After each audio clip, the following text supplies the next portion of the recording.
처음에 10차주 강의 계획을 세울 때 마지막에 이 제목이 들어갔는데 우연히 올해 외국에서 이 제목으로 연습을 한 3번쯤 했습니다. 그래서 그 마지막 연습했던 것들을 보여드리면서 어떻게 이 제목이 만들어졌나 설명드리겠습니다.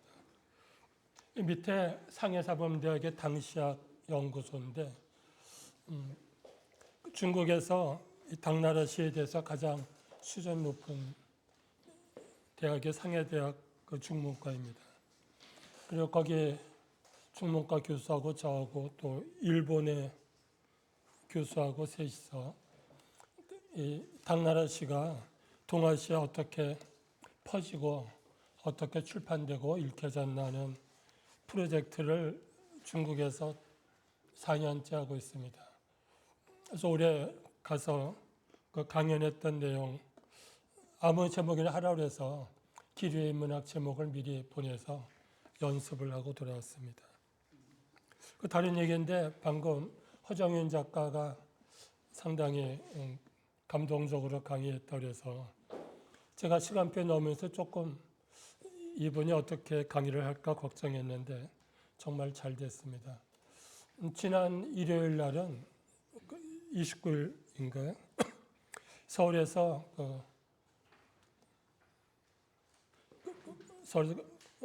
배이화라는 작곡가가 헌안설원의 한 시를 가지고 작곡을 해가지고 공연을 했었습니다. 아마 기회가 되면 내년에 그분 강릉에 불러서 한번 그 공연을 듣도록 하겠습니다. 예, 이 사진은 상해사범대학에서 한국과 중국, 일본 그리고 베트남에서 한문학 공부하는 박사과정 학생들 또 청년 학사를 했는데 그분들을 초청해가지고 논문 발표 요즘 말로 하면은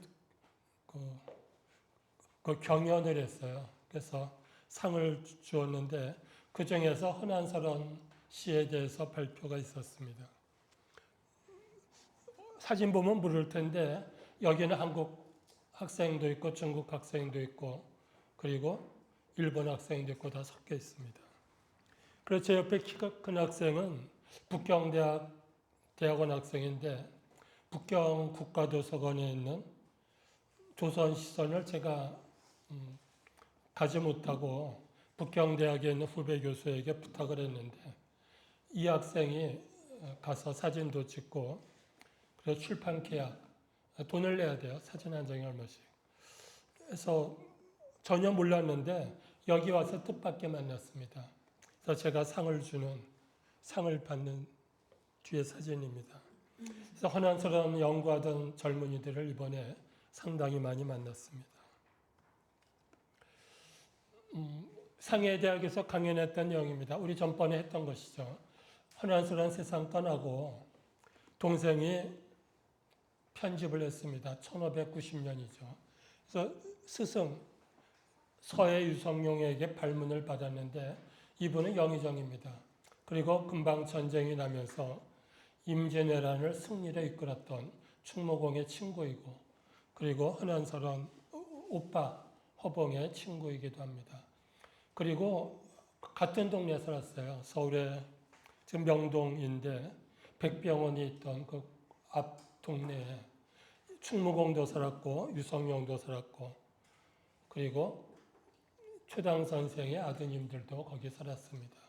그래서 발문을 받았는데 전쟁이 나는 바람에 출판을 못했습니다. 오늘 이야기는 한국에서 출판 못하는 동안 중국에서 4차례 출판된, 그러니까 먼저 출판된 이야기를 소개하겠습니다. 이 사진은 너무 유명한 사진이라 다 알 수 있는데 중국에서 일부러 제가 한 장을 보여줬습니다.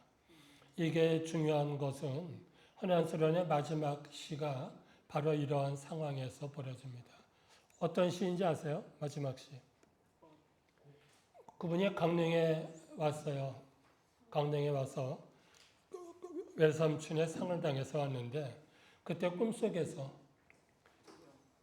붉은 부용꽃 27송이 떨어지는 꿈을 꿨죠. 그래서 이 사진을 보면서 거기 있는 분들에게 여러분들도 이 자리에 와서 보면 헌안설한 시를 마지막 시를 이해할 수 있을 것이다 그랬습니다. 그래서 제가 현상을 걸었습니다.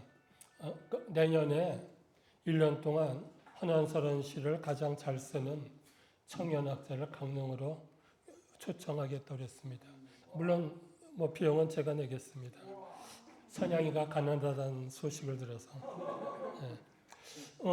이 동네 앞에 연수원 옆에 첫 번째 헌안설한 비석이 있는데 시비가 그때 제가 번역한 시가 바로 그 시입니다. 여기죠. 벽해 푸른 바다에 이건 구슬바다예요. 그 바다가 바닷물이 서로 넘나드는 것입니다. 이거는 상당히 불안한 그리고 이게 불안한 거 여러 가지죠. 헌안설한이 아들, 딸 계속 일찍 여의고 병까지 들어서 죽음을 앞둔 상황에서 느끼는 그 상황을 보여준 것입니다. 그리고 그 다음에는 이거 푸른 난새, 여기는 채색한 난새. 이 난새는 전설 속에서 짝을 이루면 춤춘다는 특별한 새입니다. 여기 기대어 있다는 거예요. 뭐 누군지 알 수 없지만 외로운 새가 어딘가에 기대는 것이죠. 근데 그 다음에 이제 마지막 시죠. 부용꽃 27송이가 붉게 떨어져. 근데 밑에는 달빛이 차갑게 비치죠. 이거는 이제 여러분들이 상상하면은 상당히 그 황홀한 분위기입니다. 달빛, 차가운 달빛에 꽃이 뚝뚝 떨어지고 붉은 꽃이 그리고 그 꽃 위에 달빛 또는 달빛 위에 꽃이 떨어지는 거죠. 이거는 정말 상상을 상당히 뛰어넘는 시입니다. 그래서 그 중국 학자들에게 강릉에 오면은 가능하면 봄에 와서 꽃이 떨어질 때 한번 오면 좋겠다고 그랬습니다.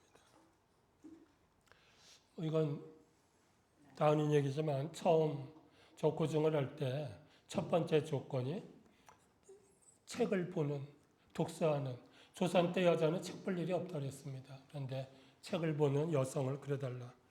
제가 그때 강조한 것이 27살의 세상을 떠났으니까 20대 중반으로 그려달라는데 처음에 나이가 많게 그려서 다시 그린 그림입니다. 자, 이제 여기서 이제 문제가 됩니다. 시라는 것은 누가 쓰는가 하면 과거 시험 보는 남자들이 쓰는 것입니다. 여기 친사시험 1차 과목이 시를 쓰는 거예요. 그러니까 남자들은 과거 시험 붙을 때까지 계속 시를 배우고 쓰고 과거 시험 붙으려면 몇 년 공부할까요? 혹시 아세요? 과거 시험 붙으려면 몇 년 공부했을까요? 평균 한 10년? 10년. 여기는 다 머리 좋은 분들 모셨네요. 그 경북대 김광원 교수가 전에 통계를 냈어요. 합격자들 전부 나이 가지고 통계를 낸 거죠. 그랬더니 25년 걸렸어요. 자, 그런데 여기서 문제가 있어요. 25년이라는 거는 통계라는 건 이런 거예요. 그 조선시대 한국 사람 평균 수명이 몇 살일까요? 40. 자, 40이라고 치고 45라고 치고 이 통계라는 거는 함정이 많아요. 그러니까 그 당시에는 어린아이 때 많이 죽어요. 그러니까 한국 사람이 40대 다 죽는 게 아니라 다산 정약용 같은 경우는 자기가 쓴 글이 있어요. 9명을 낳는데 3명만 살아남았어요. 아이가 죽을 때마다 글을 써요. 그러니까 3명은 일단 어릴 때 홍역이건 뭐건 그때 병에 걸리면 거의 죽어요. 뭐 수술도 못하고 약이라는 거는 한국 약은 내과 중에서도 보약 중심이잖아요. 그러니까 바이러스는 못 고치는 거예요. 그러니까 6명이 죽고 3명이 살아서 40세 살았다는 거는 거꾸로 말하면은 아기 때만 잘 지나가면, 그러니까 100일 지나가고 둘 지나가면 환갑은 다 지나간다는 이야기하고 똑같아요. 아까 과거 시험 25년도 난수란의 작은 오빠는 뭐 20살에 합격했어요. 18세 진사시도 장원하고 다 그렇게 하는 거예요. 그러니까 일찍 붙을 사람은 붙고 떨어질 사람은 언제까지? 60세가 되어도 계속 떨어지는 거예요. 시험 볼 때 한 10,000명이 시험 봤어요. 영조대왕 때. 10,000명이 보는데 33명이 뽑는 거예요. 그러면 9,900명은 또 재수하는 거예요. 기약 없이 재수하죠. 못한 얘기입니다. 그러니까 남자들은 시를 아주 잘 쓰는 거예요. 몇십 년을 계속 1차 시험이 시 쓰는 거니까. 그래서 중국 학자들에게 한국의 과거 시험 답안지를 보여줬습니다. 이게 제목이 있고 요 중에 한 글자를 가지고 운을 잡아요. 여기가 여기 있죠. 루, 수, 다 우자예요. 머리 두자. 다 똑같이 배주자, 아니을 불자. 똑같은 글자로 49절 정도 엄청나게 긴 시를 써야만 돼요. 그러니까 논어도 들어가고 두보, 이백도 들어가고. 그러니까 평생 시를 쓸 때 무슨 글자를 가지고 쓰냐. 이거 중국 학자들에게 보여주기 위한 것입니다. 아까 우자가 시험 문제 답안지예요. 전부 우죠. 구. 자, 그래서 얼마나 한국에서 과거 시험이 어려운가 소개를 했습니다. 여담인데 지금 한국시인협회 전국의 유명한 시인들이 전부 다 강릉에 와 있습니다. 그래서 선교장에서 지금 쉬고 있고 내일은 율곡연구원에서 한국시인협회 세미나가 있습니다. 그때 제가 지금 강연을 준비했는데 첫 장이 그런 얘기입니다. 세계에서 가장 시인이 많은 나라는 한국이다. 그런 통계가 있어요. 근데 조선시대 특히 그렇습니다. 일본은 과거 시험이 없어요. 사무라이 국가니까. 그러니까 일본의 시인들은 정말 쓰고 싶어하는 사람만 쓰고 한국의 시인들은 시험 붙을 때까지 할 수 없이 쓰고. 근데 문제는 헌원서로는 과거 시험 볼 자격이 없는데도 시를 썼다는 것입니다. 그럼 왜 썼나? 이제 이게 오늘의 열쇠입니다. 과거 시험 보면 왕이 합격자에게 3가지 선물을 합니다. 이거는 머리에 쓰는 복두, 머리에 쓰는 것이고 요거는 어사와 임금이 주는 꽃입니다. 근데 어사와는 종이로 만들어요. 왜 종이로 만들까요? 이건 아주 쉬운 거예요. 생화를 만들면 말라서 쓰레기통에 버리니까. 그래서 종이로 주면 100년, 200년 집에서 보물로. 그래서 요거는 금야대 띠예요. 요 3개가 문과 급제했다는 선물입니다. 그러면 3일 동안 3일 육아를 했어요. 요즘 말로 하면 퍼레이드를 합니다. 자, 근데 이거 보면 남자와 여자가 벽이 있어요. 남자들은 밖에서 신나게, 여자들은 울타리 안에서 담 너머로 몰래 보죠. 근데 헌안서로는 여자니까 밖에 나갈 수 없었지만 이 사람이 되고 싶은 거예요. 헌안서론 씨의 몇 개들은 벼슬 나는 여성의 모습으로 자기를 그립니다. 그러니까 이제 문제가 되는 것이죠. 그렇게 하면 안 되는 세상에서 그런 것이죠. 그래서 과거 시험 답안지 시를 헌안서론이 상당히 잘 썼습니다. 근데 쓸데없는 시를 쓴 거예요. 임성은이라는 사람이 쓴 책에 요에게는 허균이의 시를 참 잘 썼는데 누나가 고쳐주었다는 이야기입니다. 전에 잠깐 설명했는데 요거는 제가 어제 강릉 인문학을 위해서 집어넣은 것입니다. 어릴 때 시를 썼다. 과거 시험 답안지예요. 과체시. 그리고 자랑삼아 누나에게 보여줬어요. 그랬더니 누나가 잘 썼다. 그런데 한 구절이 모자란다. 한 구절이 모자란다가 무슨 뜻일까요? 어떻게 생각하세요? 한 구절이 모자란다. 2% 부족하다. 아, 남을 감동시키기에는 조금 부족하다. 똑같은 대답 같죠? 예. 시를 쓸 때는 원래 숫자가 있습니다. 5원절 가면 4구절이죠. 율시는 8구절. 그런데 과거 시험 보는 답안지는 49절이에요. 그럼 여기서 첫 번째는 49절이 못됐다. 그런 뜻이기도 해요. 근데 지금 말씀들처럼 이거 독자들이 감동하기는 좀 힘들어. 자, 과거 시험 답안지 독자는 누구예요? 심사위원이죠. 심사위원을 감동시켜야 급제할 텐데 힘들어.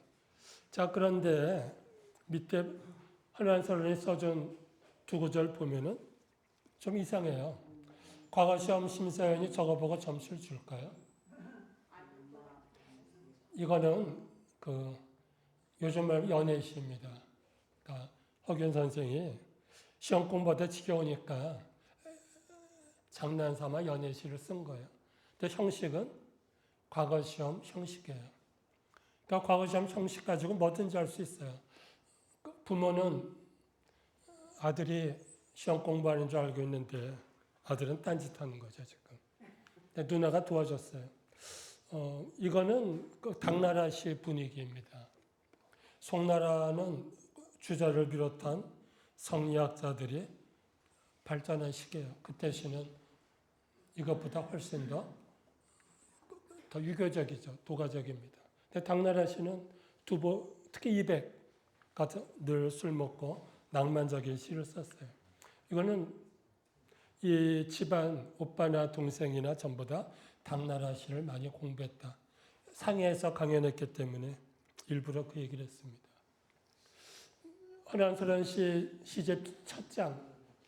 이 시가 바로 그런 분위기입니다. 여기 제목 보면 동생 이름, 동생의 책을 만들었는데 지워버렸어요. 허균이 만든 책을 갖고 있으면 벌 받던 시대니까 살짝 지운 것입니다. 이게 한한설원 시입니다. 아까 우리가 보았던 비단 도포에는 기린수 놓고, 자, 지금 궁전에서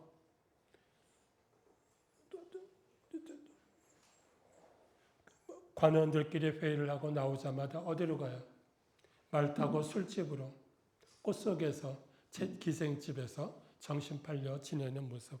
아까 허균의 시의 마지막 구절 도와준 것과 똑같습니다. 자, 그러면 저 2구절은 누구 시일까요? 동생, 누나. 아까 2구절, 누나가 써준 2구절은 누구 시일까요?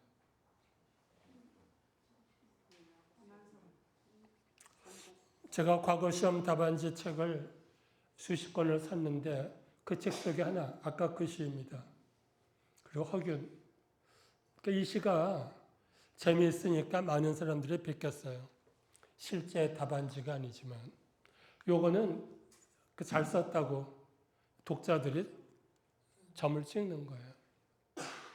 자, 그런데 그 마지막 부분 보면은 점이 없죠. 그저 그래. 근데 마지막 끝나는 데 가서 한한설원 써준 구절에서 다시 점을 찍었어요. 그러니까 전혀 이 사정 모르는 독자들도 읽다 보니까 여기가 정말 좋아. 이거는 난설원이 동생에게 시험 답안지 쓰는 요령을 가르친 것입니다. 하루에 10,000장을 채점하려면은 끝까지 못 보죠. 첫 번째 글씨를 잘 쓸 것. 그리고 두 번째는 처음과 끝을 잘 쓸 것. 그러니까 누나가 2% 부족한 걸 채워준 것입니다. 여담인데 아까 우리 첫 번째 그림을 잠깐 보죠. 전번에 한번 소개한 그림입니다. 여기 시험 보는 학생이 몇 명인가요? 4명쯤 시험 보죠.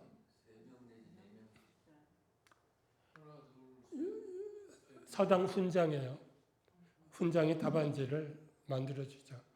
그리고 답안지가 끝나면 아주 글씨를 잘 쓰는 사람이 또 옮겨줘요. 그리고 학생은 뭐 하고 있어요?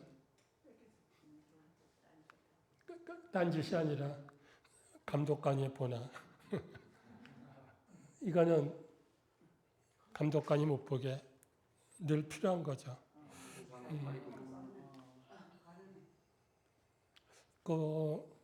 백범 김부 선생은 공부 잘했을까요? 못했을까요? 못했을 것 같아요. 나도 뭐 과거를 봤다는 얘기는 들었어요. 저 그분이 공부를 안 했어요. 골목대장이에요.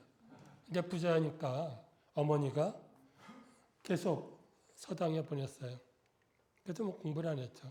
그런데 그 1894년 그 갑오개혁 되면서 이제 과거 시험을 보지 않게 됐어요. 갑오개혁 되면서 앞으로는 그 영어를 잘하는 젊은이들을 취직시키는 시대가 된 거예요. 그때 배제학당이 그때 다 영어를 가르쳤어요. 그러니까 똑같은 민족 지도자 중에 이승만 대통령은 계속 시험 떨어지니까 포기하고 배제학당 갔어요. 근데 이 집에서는 어머니가 이제 큰일 났죠.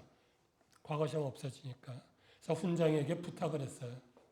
제발 우리 아들 데리고 마지막 시험장 가서 좀 붙여달라고 했습니다. 그래서 선생이 갔어요, 같이.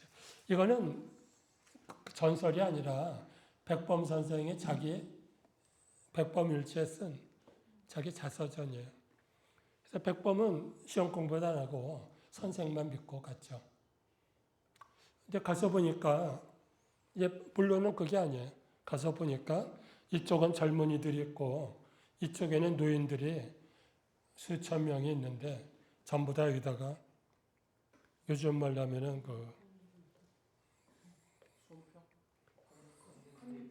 데모할 때 드는 거. 데모할 때 드는 것들. 그러다가 다 호소문을 써서 목에 걸었어요. 나는 나이가 60인데 40년 동안 떨어졌다. 이번에는 붙여달라고 하죠. 그러니까 시험은 어차피 떨어진 거고 울면서 호소하는 노인들이 한쪽에는 있고 백범의 회고담입니다. 그러나 나는 선생님만 믿고 왔는데 또 떨어졌다. 마지막으로 떨어졌죠. 그러니까 그게 그 시대의 과거 시험 좀 부정적인 현실입니다. 이게 그런 모습이에요. 그런데 아까 난설원이 가르친 것처럼 허균 선생이 이 부분을 연습을 그다음부터 참 많이 했습니다. 그래서 결국 여러 번 과거 급제하고 장원도 몇 차례 한 것은 누나의 지도이기도 합니다. 이거는 건너가겠습니다.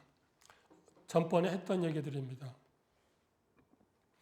좀 당나라시 학회이기 때문에 일부러 이걸 보여줬습니다. 오빠가 중국 가서 선물 받았던 당나라 시 전번에 한번 설명했었죠. 이 사람이 만든 두부의 시집을 선물 받았어요. 이때. 근데 공부하다 보니까 책이 낡아가지고 다 떨어지게 됐죠. 아름답게 묶어서란 말은 요즘에 하면 표지를 새로 묶어서 그 뜻입니다. 8년 동안 공부했어요. 8년 공부하니까 책은 떨어지고 그리고 책은 다 외웠고 책은 이제 필요 없는 거죠. 그러니까 동생에게 주면서 부탁을 했어요. 이게 보물이었는데 나에게는 너에게 주니 내가 열심히 권하는 뜻을 저버리지 말아라. 나처럼 열심히 해봐. 그 뜻입니다. 그런 두부의 소리, 당나라 최고의 신이죠. 두부의 소리가 희미해졌는데 너의 손에서 다시 나올 것이다.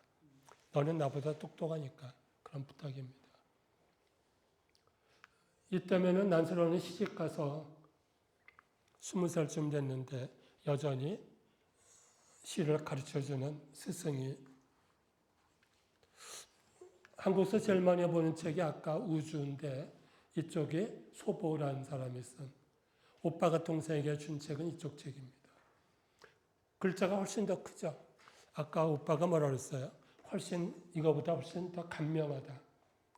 그러니까 너는 시험 공부할 사람 아니니까 이렇게 주석을 다 공부할 필요 없고 간단하게 읽어봐 그 뜻입니다. 그런데 시험 공부한 사람보다 훨씬 더 잘 써서 중국 시인들이 한국 남자들 거는 다 두고 난설현의 시만 출판해 준 거죠. 이것도 전에 했었죠.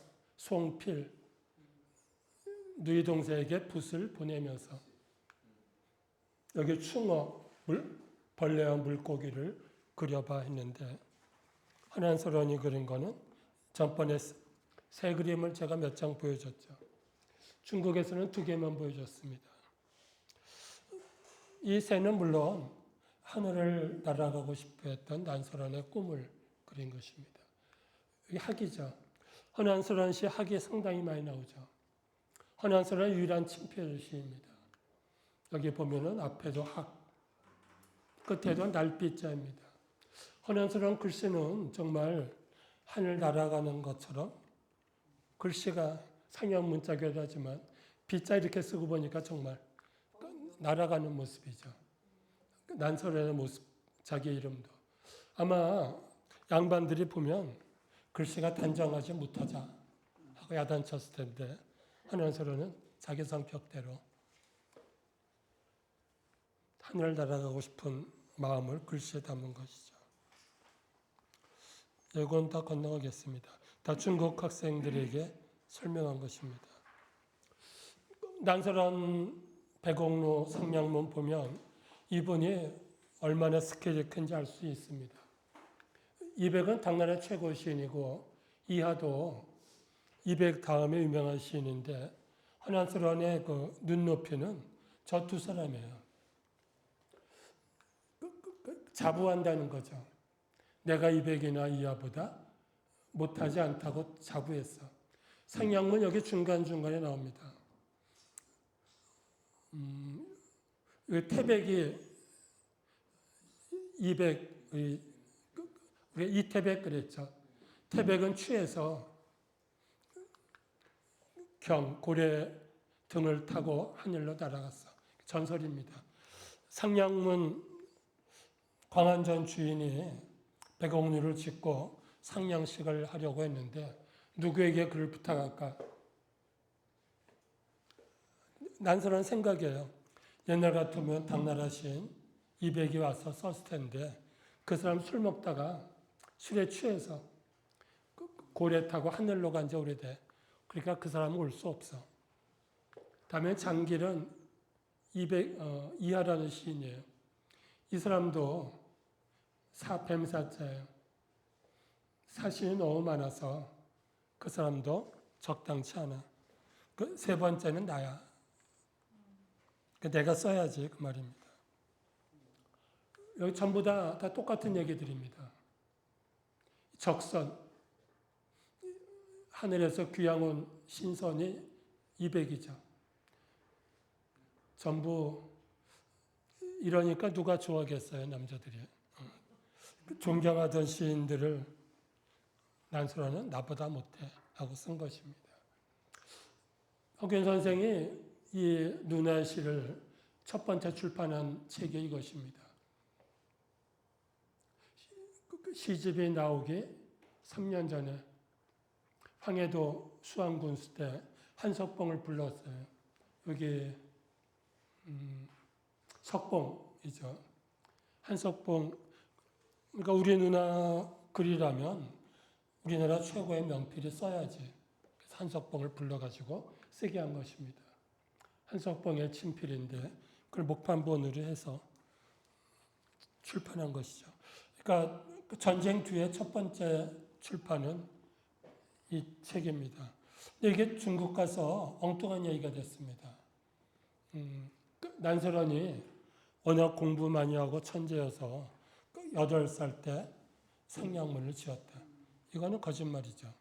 허균이 한 적도 없고 어디에도 그런 구절은 없습니다. 근데 중국 사람들이 책을 팔려고 하니까 책을 팔려면은 좀 뻥튀기를 하는 거죠. 그래서 난설화는 천재야.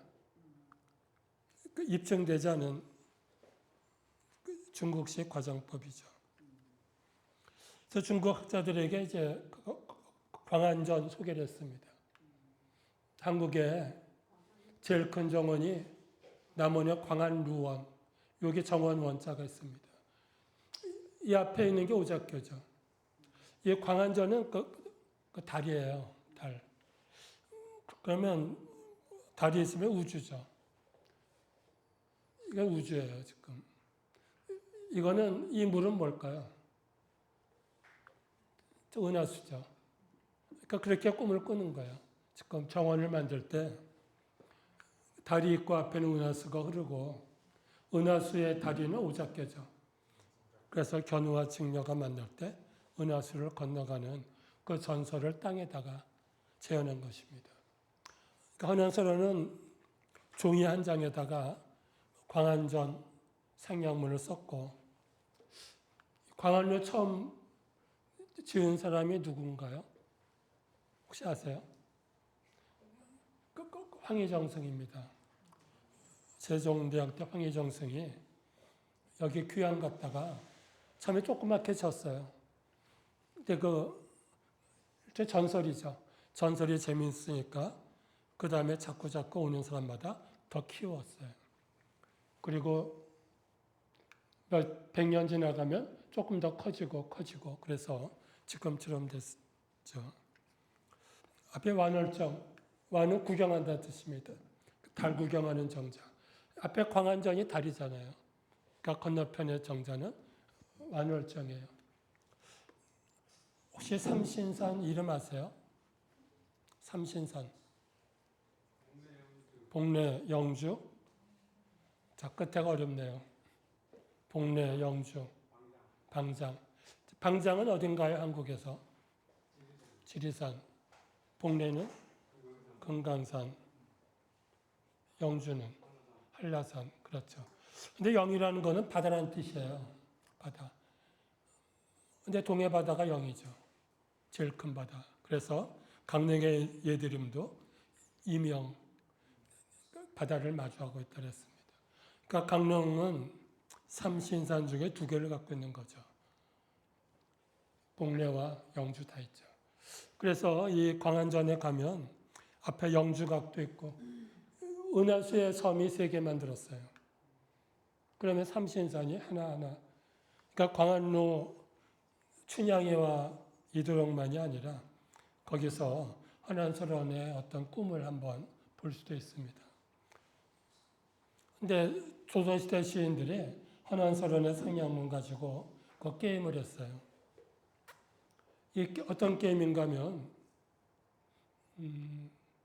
제목이 난설원 옥경 11기.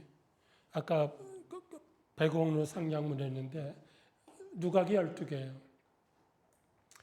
여기 시를 쭉 썼어요. 어떤 게임인가 하면 어디부터 시작해서 한 바퀴를 돌면서 시를 읽어나가는 거예요. 읽을 수 있을까요? 어떠세요? 읽을 수 있다? 없다? 여기 밑에는 헌현스러운 시가 한 편 있죠. 읽을 수 있다, 없다. 자, 기뢰의 문학을 1년도 하면 읽을 수 있겠죠.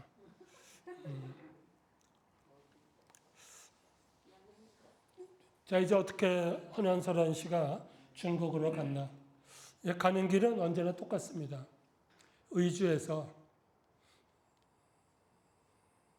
헌현설원 집안의 우문장가 중에 4분이 전부 다 사신으로 갔어요.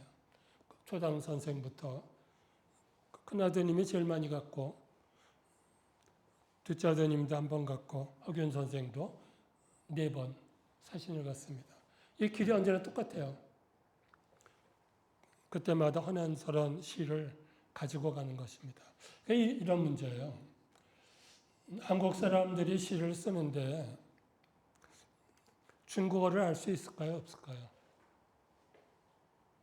조선시대 양반들은 중국어를 알 수 있다. 아니면 없다. 있다. 중국어를 알 수 있다. 또 없다. 일반적으로 모르고 역관이 그걸 일반적으로 모르고. 자, 여기서 중국어와 한문과는 다르죠. 다르죠. 한문은 중국 사람하고 똑같이 했어요. 그러니까 필담을 붓으로 쓰는 거예요. 필담책이 상당히 많습니다. 근데 말하는 사람은 많지는 않았어요. 양반 중에. 어쩌고 있었어요. 역관이 번역하는데 저 틀렸다 하고 쓰는 분들도 많이 있어요. 엉터리다. 자, 또 하나는 일본으로도 갔습니다. 일본으로 가는 길이에요. 일본의 사신간 분은 헌안설원의 큰오빠. 1590년 일본이 전쟁 준비 한참 할 때 선조대왕이 전쟁이 날 건가 안 날 건가 걱정이 되니까 그때 가장 훌륭한 세 분을 보냈어요. 학봉, 김성일. 학봉은 악록 헌안설원 큰오빠하고 선후배예요. 퇴계 선생의 제자죠. 그 둘 다 동인, 당파로는. 정사는 서인입니다. 근데 그 중에서 정확하게 말한 분은 이분 한 분이죠. 오빠만 전쟁이 난다. 보고했죠. 그래서 사이가 나빠졌어요. 학봉 선생은 안 난다고 그랬어요. 헌안설원 책이 출판된 도시는 여기 교토입니다. 지금 일본 서울은 에도, 도쿄죠. 근데 이때는 천황은 여기 있었어요. 교토. 그리고 가장 번화한 도시, 상업적으로, 정치적으로 출판사도 여기가 제일 많았습니다. 헌안설원 시집 하나는 연행사를 통해서 또 하나는 통시사를 통해서 퍼진 것입니다. 자, 아까 질문입니다.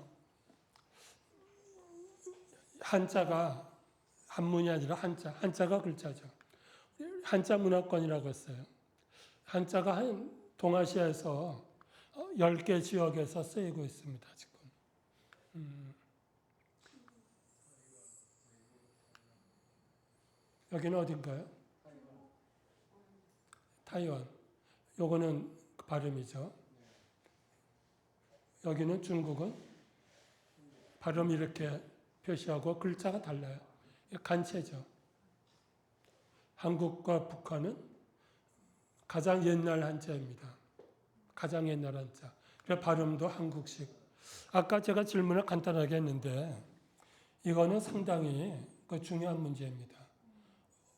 영어 배울 때 우리가 한국식으로 안 하죠.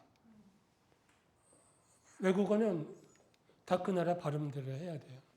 근데 한문을 가져와서 우리가 한국식으로 했다는 거는 우리는 외국어를 하는 게 아니라 필요하니까 외국 글자를 빌려와서 우리 거로 쓴다는 것입니다. 그러니까 발음이 아주 달라요. 자, 그런데 또 하나, 우리 발음이 옛날 발음일까요? 아니면 후세 발음일까요? 중국어로 치면. 옛날 송나라 시대 때 왜 그렇게 생각하세요? 뭐 근거가 있어요?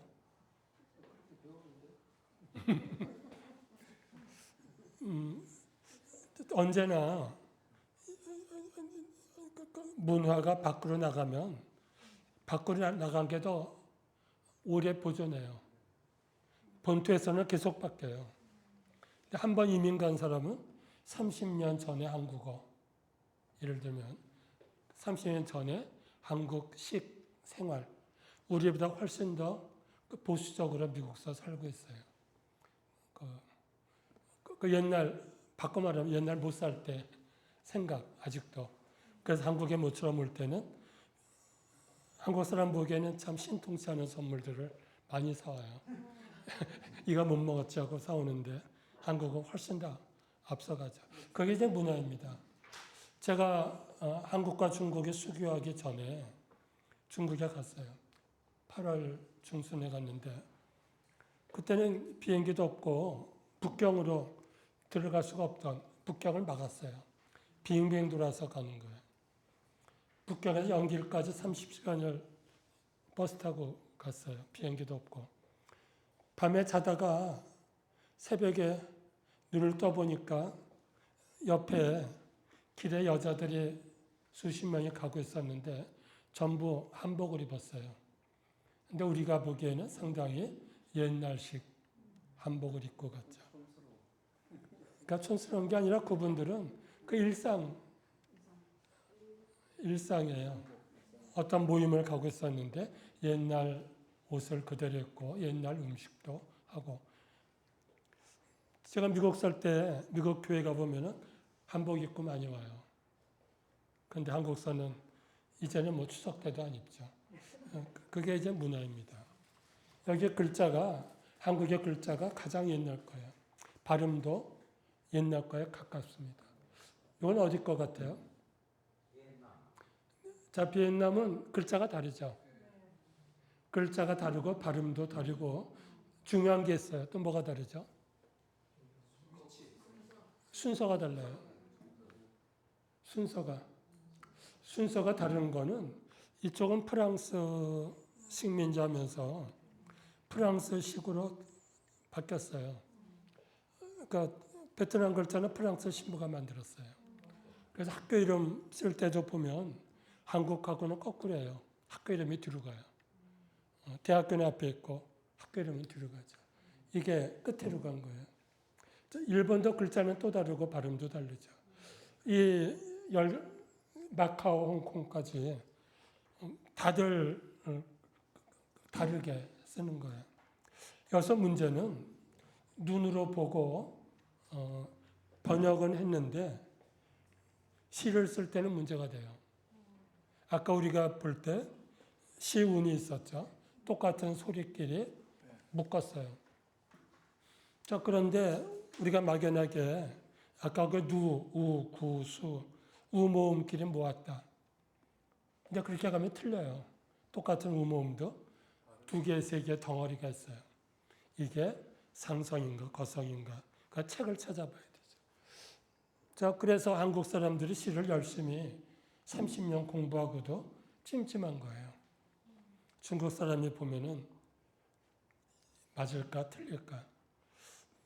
중국 사람이 올 때 제일 오랫동안 쉬는 데가 의주에서 오다가 제일 오랫동안 쉬는 데가 그 대동강에 있는 부병루예요. 경치도 좋고 피곤하고 먹을 것도 많고 평양은. 그러니까 거기서 하루 이틀 노는데 거기에 시가 많이 걸려 있어요. 여담인데 제가 2005년도에 평양 갔을 때 제일 먼저 부병로 갔어요. 얼마나 걸렸냐 했더니 시는 하나도 없고 다 없어졌어요. 그러니까 봉건적인 유물이니까 다 떼버렸죠. 그러니까 사신이 오면 제일 먼저 치우는 게 시예요. 망친당할까 봐. 근데 허균 선생은 거꾸로 우리 누나 씨는 자신이 있어. 한국 남자들은 흉을 보지만 그래 가져가는 거예요. 기회 있을 때마다 중국에 가져가서 사람들에게 보였습니다. 근데 그 사람들이 보니까 자기보다 더 잘 썼죠. 그러니까 출판을 해주는 것입니다. 자, 첫 번째 헌안스러운 시입니다. 아까 90년도에 동생이 편집을 했는데 전쟁이 나니까 출판을 못했어요. 그리고 사람들은 피난 갔어요. 오희문이라고 하는 분이 또 피난 가다가 피난 가 있던 집에 보니까 거기 시가 있었어요. 헌안스러운 시입니다. 그래서 11수를, 요건 쇠미록은 이분의 피난 일기예요. 임진왜란 때부터 여기저기 피난 다니던 얘기를. 11수가 그 앞에는 명나라 장군의 시가 있어요. 바로 앞에. 여기 허씨, 여기부터는 헌안스러운 시인데 여기 시 중에 절반은 허균 선생이 출판한 1608년 시집에 없는 것들입니다. 그러니까 이미 전쟁을 통해서 헌안설원 씨는 사방으로 돌아다니고 있었다. 여기까지 하고 이제 중국 출판한 시들은 5분쯤 쉬었다가 이 책은 중국 북경 옆에 천진 도서관에 있는 책입니다.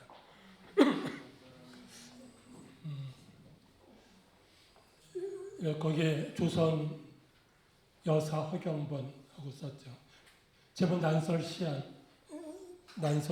시첩인데 저기 조선 시선에 들어있는 신문이 아닙니다. 이게 딴 것입니다. 여기 보면 끝에 만력 정유년 1597년입니다. 조선 예조 정랑 허균이 돈수 절하고 중국 장군에게 보낸 눈의 시가 천진 도서관에 있습니다. 이게 설명이 있어요. 위에 여러 편은 나의 누이 경번 씨의 작품이야. 읽어달라고 보내는 것이죠. 그러니까 지금 이런 것들은 우연히 찾아진 것이고 중국의 사방에 보냈는데 그 중에 출판된 것들이 이런 것입니다. 예. 저거는 이제 거기에 책입니까? 저거는 옮겨 쓴 것입니다. 거기에 자료집에 설명이 있을 거예요. 이게 첫 번째 출판된 것인데 여기 재미있는 게 있습니다. 이 중국 장군이 서울에 와서 소문을 들었어요. 그래서 출관. 되게 장군들은 부대 같이 있죠. 거기서 나와가지고 관. 집이란 뜻이에요. 누구네 집에? 허씨네 집에 요즘을 하숙을 하는 거예요. 하는 목적은 책을 내고 싶어서. 그런데 그 집에 허씨의 백중 삼형제죠. 봉과 성과 균. 문명동해, 문장의 동해에 유명했어. 중국 써보면 우리가 동해죠. 그리고 봉과 균은 모두 장원했어. 근데 균이 더 똑똑해. 뭐 그런 얘기들입니다. 자, 그 다음에 매시, 누나의 시 200편을 주었다는 거죠.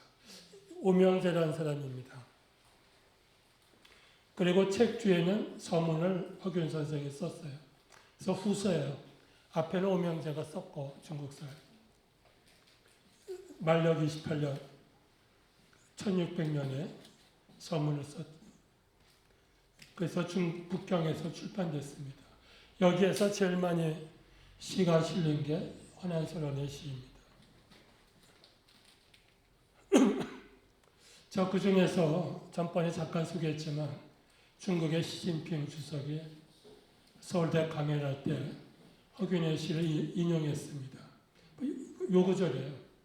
아까 책을 내준 분이 오명재 요 사람인데 중국 갈 때 송별하는 거예요. 잘 가 하는 거죠. 국유 중외 수. 중은 중국 외국이에요. 그러니까 두 나라가 서로 다르지만 인무 이하별. 사람은 오랑캐와 중화가 따로 없어. 그 말입니다. 낙지, 개, 재형. 땅에 떨어졌으니 모두 동생이고 형이야. 중국과 우리가 피차 마찬가지야. 그 말입니다. 하필 분초월. 하필이면 초나라 월나라를 나눌 필요가 있느냐. 지금 망해가는 조선 도와주러 왔으니까 형제라고 본 것입니다. 시진핑이 고담 구절을 암송했어요. 간당, 강과 쓸개는 늘 서로 비춰. 강과 쓸개는 늘 붙어 있죠. 우리가 말할 때도 강과 쓸개는 붙어서 말해요. 또 빙호, 호는 술병입니다. 물병. 얼음같이 차가운 병, 또 투명한 병 그 뜻입니다. 영하늘, 차가운 달빛이 비쳐. 차가운 달빛이 유리병에 비치니까 속에 있는 물빛이 앞에 것과 똑같아요. 서로 감추지 않고 주고받는 거예요. 요즘을 내면 터놓고 지내자 그 뜻입니다. 시진핑이 이 시가 마음에 든 거죠. 그래서 서울대학 와서 강연하면서 옛날 허균이 그리고 이제 암송을 했죠. 이 시가 중국수 유명해졌어요. 그 코로나 때 한국에 의약품 보낼 때 박스 표지에 쓴 게 허균의 시입니다. 중국과 한국. 하나는 간이고 하나는 쓸개죠.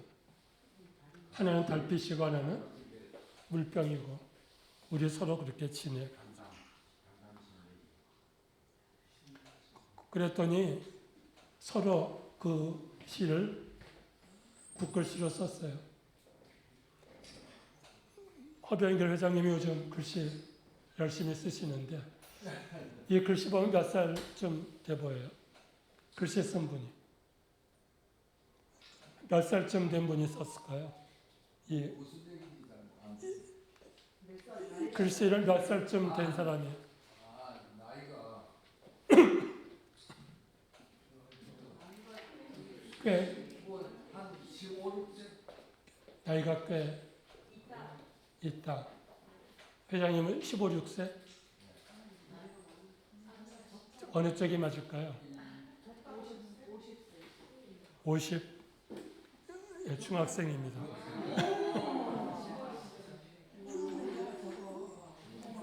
자, 거기에 보면 청도라고 돼 있어요. 중국 청도중학교 학생입니다. 서허균 씨, 허균의 씨, 요 제목이죠. 계면연. 이거 작년에 쓴 거예요. 유튜브에서 찾아낸 건데 2023년 계면연 전구는 전지구 외국인들 한어 대회에서 서예전 그러니까 한문으로 쓴 서예전에서 입상한 학생의 작품이 허균. 중국 사람이 아니에요? 한국 사람이죠. 한국 사람? 중국에 사는. 여기 보면 요 아까 그 시죠. 간담매상조, 빙호 영한월, 이연준 한국 학생이 중국에 가서 쓴 거예요. 그러니까 이거 외국인만 쓰는 경시대니까. 여기도 포리너 외국인들만 하는 데입니다. 장어는 아닙니다. 자, 그 조선 시선에는 허균 선생이 특별히 한글로 아까 허균 그랬죠. 이 참군은 장군이에요. 그러니까 오명재에게 한글로 계속 한문만 쓰니까 한국어는 글자가 없다고 생각할까 봐 한글로 썼어요. 그러니까 이게 바로 당신 이름이야. 그랬겠죠. 그래서 중국에서 출판되고 그 다음에 열조 시집에도 요 시가 대표적으로 한글이 그대로 중국 시선집에 유일한 한글시로 허균 선생의 시가 있습니다. 그 다음 시는 상당히 재미있는 건데 이 오명재 고향이 중국 남쪽이에요. 그래서 고향 돌아가고 싶어 고향 가고 싶어 하니까 허균 선생이 나의 고향을 자랑하는 것입니다. 송관, 죽경, 소나무 울타리, 대나무 오솔길, 청연, 맑은 안개가 꼈어. 가주, 명주, 나의 집은 명주, 강릉에 있어. 근데 제2천, 천이란 건 동천, 신선세계예요. 도가에서는 우주에 36개의 동천이 있다고 해요. 근데 허균 선생이 뭐라고 했는가 하면 그 중에 두 번째 경치 좋은 신선세계가 우리 동네야. 명주. 여기 본인이 주석을 붙였어요. 균가. 나의 집은 강릉인데 강릉은 옛날에 명주야. 오대산 아래 사만 점점점 하면서 세계에서 두 번째로 아름다운 데가 나의 고향이야. 이 책은 강릉에서 번역을 해야겠죠. 시진핑도 암송한 책인데 이렇게 출판됐는데 이 시집에서 가장 많이 실린 시가 허난서론의 시입니다. 다음 두 번째 책이 조선 시선. 제목은 똑같은데 이 책은 미국 버클리 대학에 한 권만 있어요. 중국에도 없고. 이 책의 제목은 조선 시선 전집입니다. 1604년, 아까 책보다 6년, 4년 뒤에 나왔어요. 이 사람 고향은 절강 사람이에요. 유격장군, 이름은 남방위. 이 사람도 역시 한국의 시를 수집했는데 그 중에 난서론 시가 158편, 엄청나게 많이 해요. 그러니까 시선이 아니라 난서론 시는 거의 다 실을 정도로. 그 중에 수십 수는 허균선생 시집에 없는 시들입니다. 근데 버클리 대학까지 제가 가야 되는데 코로나 끝나고 미국 숙박비나 식비가 너무 비싸져서 돈이 없어서 못 갔습니다. 한 군데만 하버드 대학만 가고 여대에 편지를 보냈어요.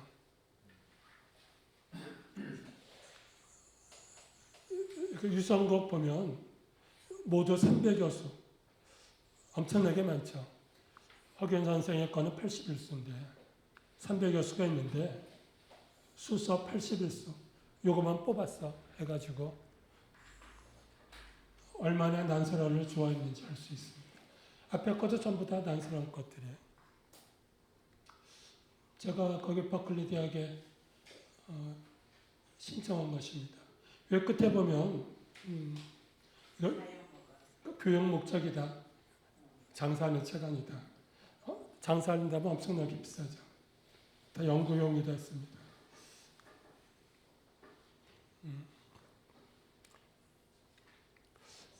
이게 절강에서 온 임진란 때 수군 배가 이렇게 생겼습니다. 전부 절강에서 왔어요. 이게 절강의 배들이죠. 1206년, 2년 뒤에 명나라 사신이 한국에 왔고 그때 허균 선생이 왕의 명령으로 접대를 했어요. 그때 일기입니다. 병옥이에요. 허균 선생 일기인데 이날 상사 주주번이 초연, 나를 초대해서 물어봤어요. 감에 당신 집안에 누나 씨가 있느냐. 즉위 시선, 즉위 시권 진상. 즉시 시집을 진상했다. 그러니까 계획적으로 갖고 간 거죠. 아마 중국서 유명하니까 보나마나 보고 싶어 할 거야. 상사가 풍이 차 읽어보고 감탄하면서 그때 써준 주지번의 친필 서문입니다. 난살제 소위 주지번 만력병원년 요해입니다.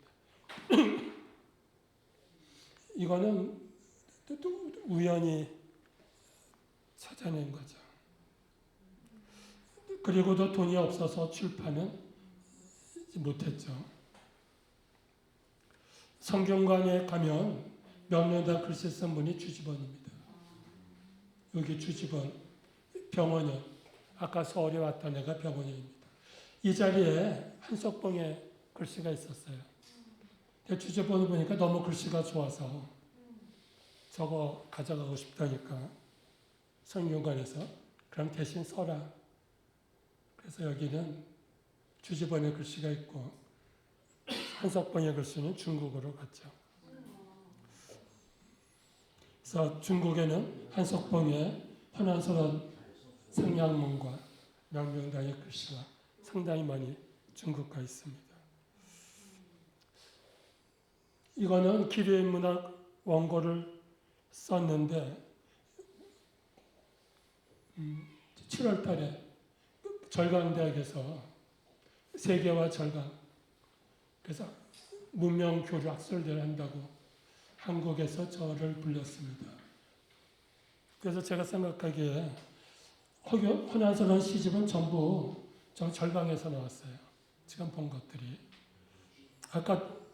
아깝고도 절강 위력장군이고, 그래서 이걸 가지고 갔습니다. 그때 제목은 이렇게 했어요. 절강성 도서관에 소장된 허난스러운 시집을 통해서 본 중국, 한국, 일본의 출판문화. 9월 7일 날 했습니다. 거기에 또 하나 허난스러운 시집 단행본이 있습니다. 그래서 발표하기 전날 가서 실물을 보고 사진 찍고 가서 이제 발표를 했죠. 그러니까 사실은 저는 허난스러운 시를 홍보하려고 절강까지 간 거죠. 이게 그 책입니다. 그게 시집인데 조선 해녀, 해는 지혜롭다는 뜻이죠. 조선의 지혜로운 여인 허경번의 시집 서문이에요. 반지향이라는 사람이 편집한 책입니다. 그런데 시집만 출판한 게 아니라 이분이 여러 책을 묶어가지고 총소를 냈어요. 그 중에 한 권이 허난스러운 시집이죠. 요 끝에 보면 만력 무신년, 봄에. 그리고 허균 선생이 공주에서 허난스러운 시집 낸 거는 만력 무신년 4월입니다. 그래서 절강에서 두어 달 먼저 또 나왔죠. 여기 이 사람이 어떻게 허난스러운 원고를 받았나. 여기가 남총용 만리, 아까 남방이라는 장군, 그 사람에게 통해서 원고를 받은 것입니다. 그러니까 허난스러운 시가 여러 루트를 통해서 퍼졌습니다. 이 시집 제목은 취사원창, 모래를 모아서 티끌 모아 태산입니다. 가장 훌륭한 노래만 뽑은 거예요. 조선의 사녀, 사녀는 사대부 집안의 여인 허경번, 오원고시, 순서는 다르죠. 한국에는 아까 소년행, 여긴 빼고 여기부터 시작돼서 이런 시들은 한국 책에 없습니다. 요거 하나만 보죠. 유소사, 생각나는 사람 그 뜻입니다. 조역 유소사, 아침에도 생각나고 저녁에도 생각나. 아침에도 보고 싶고 저녁에도 보고 싶어. 누군지 알 수 없죠. 예, 그 절강성 도서관은 새로 지었는데 거기에 만력시대 허균 선생보다 두어 달 먼저 나온 책이 이 도서관에 있습니다. 여기는 사고전서라는 거는 청나라 강유황제가 천하에서 가장 훌륭한 책만 모아서 총설냈어요. 사고라는 거는 문사자집, 사는 역사죠. 자는 뭐 공자맹자하는 철학적인 것, 또 집은 문시집. 그 중에 조금만 모았는데 아까 금사란 책에 저기에 들어가서 허난스러운 시집이 이 천하 사고전서 중에 하나가 된 것입니다. 사고전서가 몇 군데 있었는데 몇백 년 동안 전쟁 나고 불타고 해서 거의 없어지고 절강성에 도서는 완전한 총서가 있습니다. 허난스러운 책이 강유황제가 뽑은 사고전서 속에 있죠. 한국의 수많은 그 사대부들의 거는 물론 들어가지 못했습니다. 이 절강이라는 데는 예? 강희제. 예. 절강성은 출판의 중심지예요. 아까 그 얘기입니다. 중국에서 간행된 난스러운 시집, 서문을 쓴 사람들이 대부분 절강 사람들이야. 강남. 주지번도 남경 사람입니다. 자, 그러면 왜 출판이 절강에서 됐나? 임진왜란 때 왔었던 장군들 대부분이 절강 사람이에요. 주지번도 그렇고. 또 중요한 이유는 원래 절강성이 출판의 중심지이기 때문에. 이게 요즘 말로 하면 그 출판사의 도서 목록이에요. 이게 한국에 오면 사신 가는 사람들이 저거 보고 책을 사오는 거예요. 그렇게 활발한 출판 중심의 한한서란 시가 여러 차례 출판이 되는 거죠. 한국에는 그 다음에 한국서 허균 선생이 출판했습니다. 만력 36년. 그리고 여성으로는 첫 번째. 그때까지는 여성의 시집은 출판이 될 수 없었죠.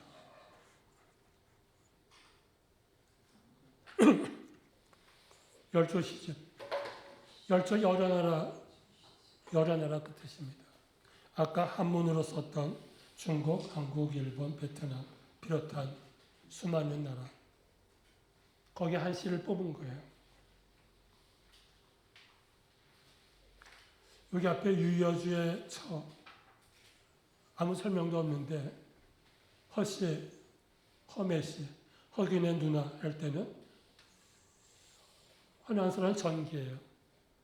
한한서란 설명을 쭉 하고 뒤에 가서 시가 나왔죠.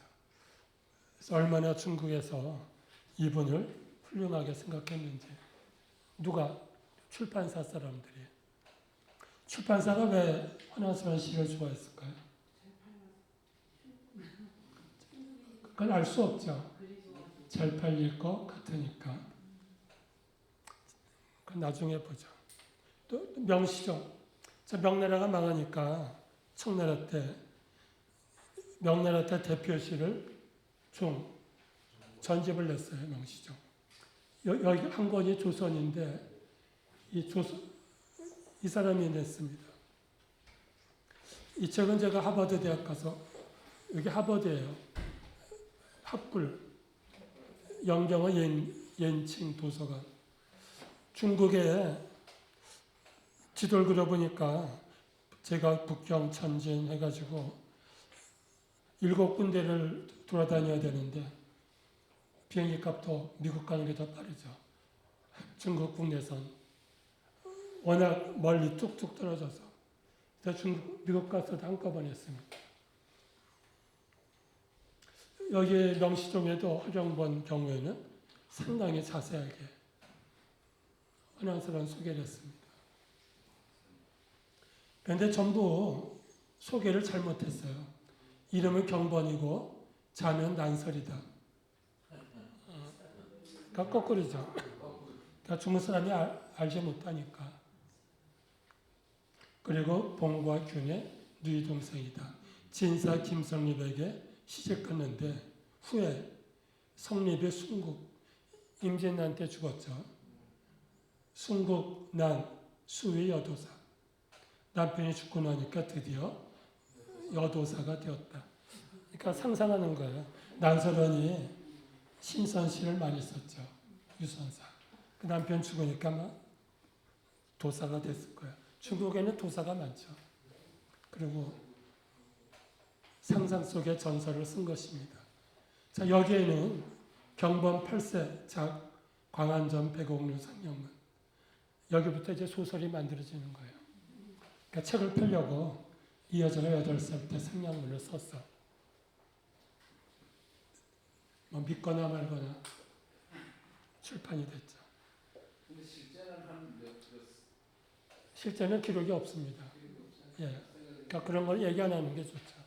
근데 그 시를 보면은 그 상냥문 속에 제가 몰라가지고 사전을 찾을 그래야만 될 신선 이름들이 여러 명 나옵니다. 그러니까 그거는 8살은 아니고 뭐 20살쯤 썼겠죠. 태평관계에 나오는, 늘 태평관계를 봤다고 하는데 거기에 나오는 전설 속의 인물들이 전부 나오죠. 1711년 일본에서 출판됐어요. 출판사 이름입니다. 분다야 출판사. 개판이라는 거는 판을 만들었다. 제목은 난설시집. 내 상권, 학원 두 권으로 나왔어요. 왜 두 권이 됐을까요? 이거 장사 속이죠. 옛날에 춘향전 잘 팔리니까 자 이거는 또 질문인데 소설이 긴 게 좋을까요? 짧은 게 좋을까요? 짧은 게 좋아요? 빨리 읽어야 되니까. 궁금하니까 뭐. 예, 짧은 게 좋다, 긴 게 좋다. 어느 쪽이 더 좋습니까? 그러니까 이게 뭐 이거는 1, 2, 3, 5, 뭐 4, 5, 5 이렇게 만들겠죠. 자 춘향전 가지고 보면 손으로 쓴 거 말고 출판되는 거 19세기에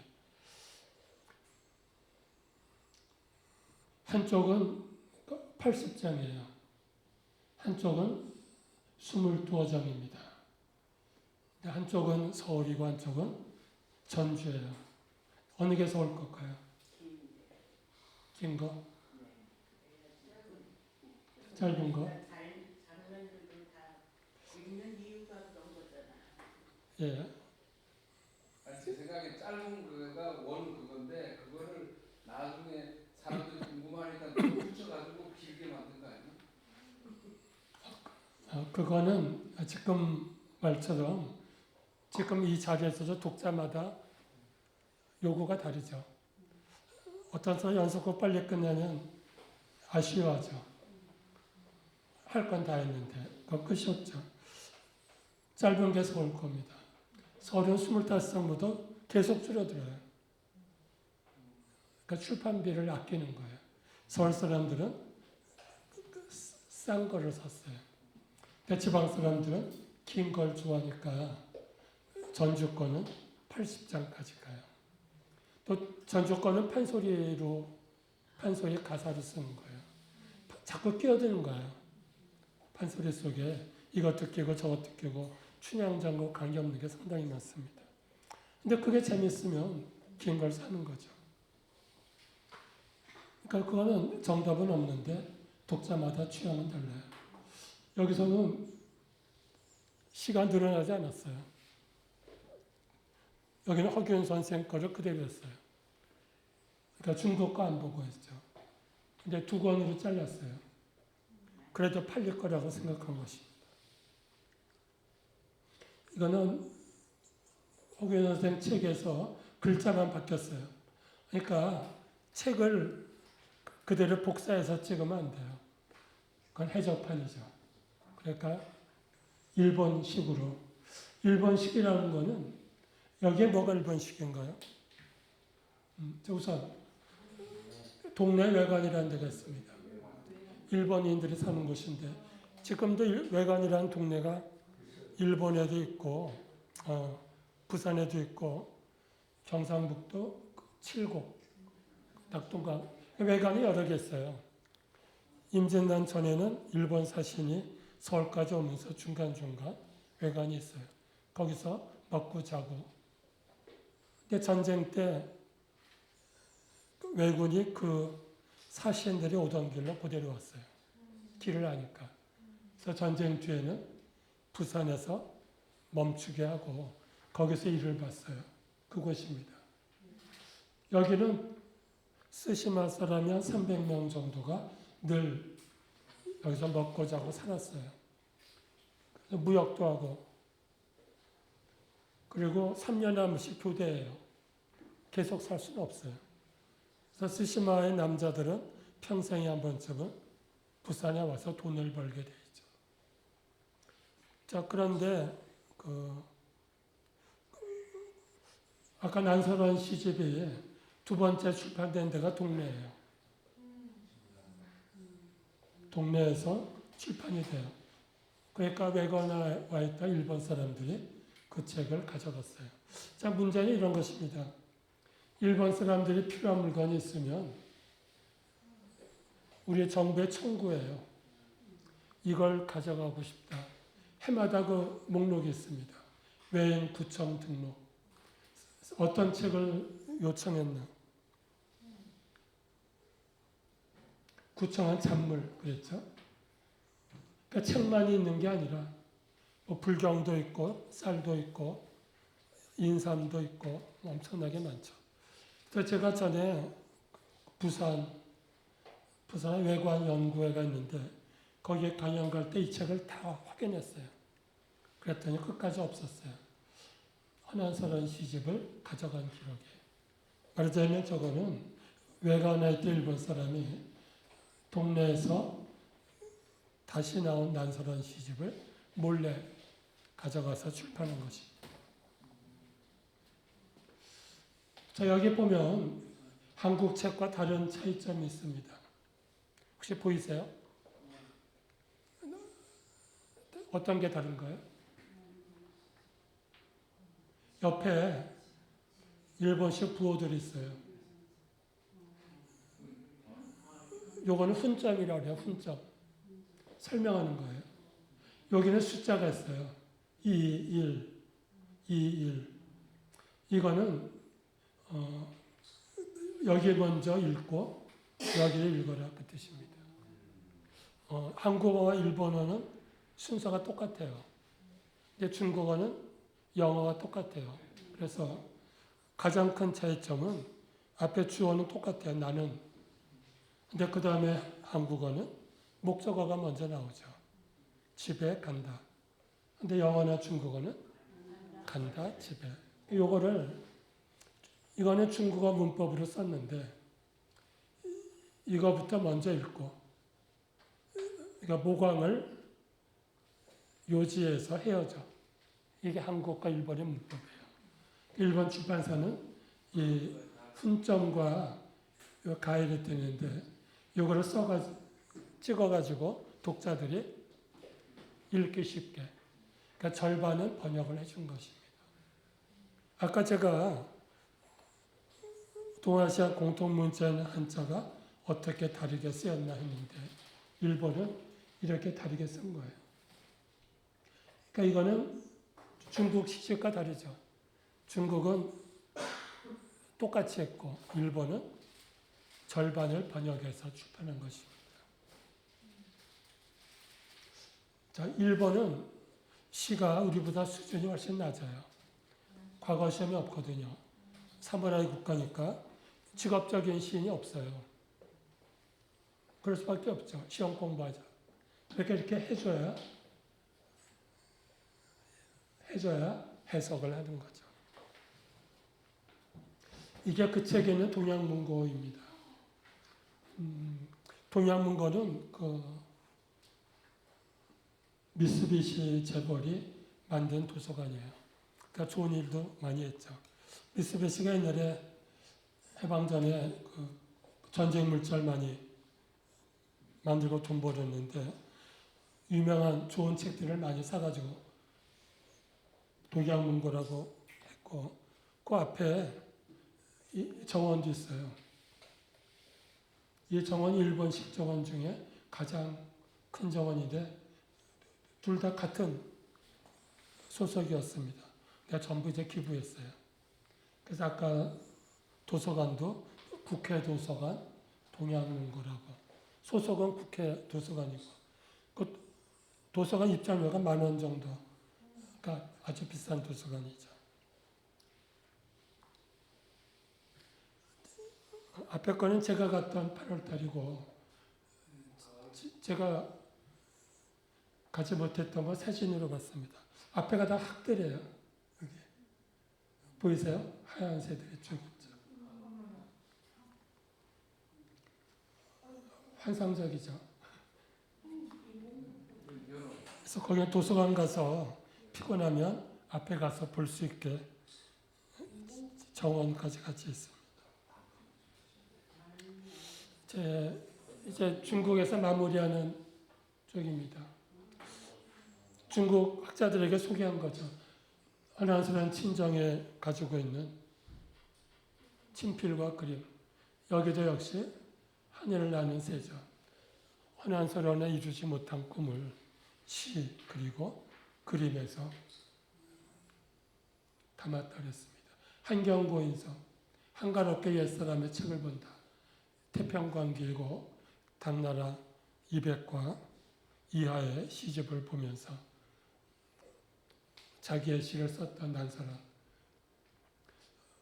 거기서 강연한 거는 1년 동안 난사란 시를 연구해서 내년에 한번 한국 가서 발표하라고 준 것입니다. 아마 지금 한참 숙제를 하고 있겠죠. 그래서 결론입니다. 중국서. 전집을 내는데 올해 한국에서는 자손, 유명한 문인의 자손이나 제자, 책 내는 목적은 자기의 선조를 널리 알리기 위해서 우리 아버지가 할아버지가 이런 시를 썼다. 또는 자기 스승, 노사. 그 자비 출판이에요.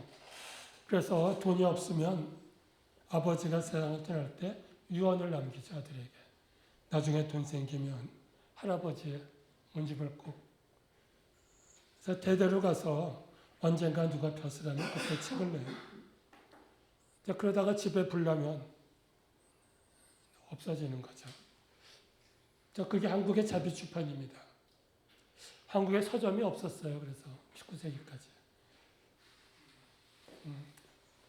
출판사도 없었고. 그러니까 다 자비 출판입니다. 자, 그런데 다만 중국과 일본은 출판사가 아까 다 출판사들이에요. 예측하고 난설한 시집이 아주 훌륭해서 상업성이 있을 거라고 생각하고 출판했다는 거죠. 그게 한국과 중국, 일본의 차이점이고 그러다 보니까 중국과 일본에서는 수많은 수천 명 한국 시인 중에 난설한 시만 가져다 출판한 것입니다. 물론 그 배경에는 기회했을 때마다 누나의 시를 소개한 허균 선생의 공로가 중요하죠.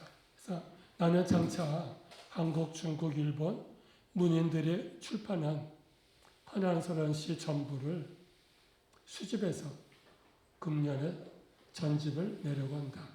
그리고 고단이 한마디 했습니다.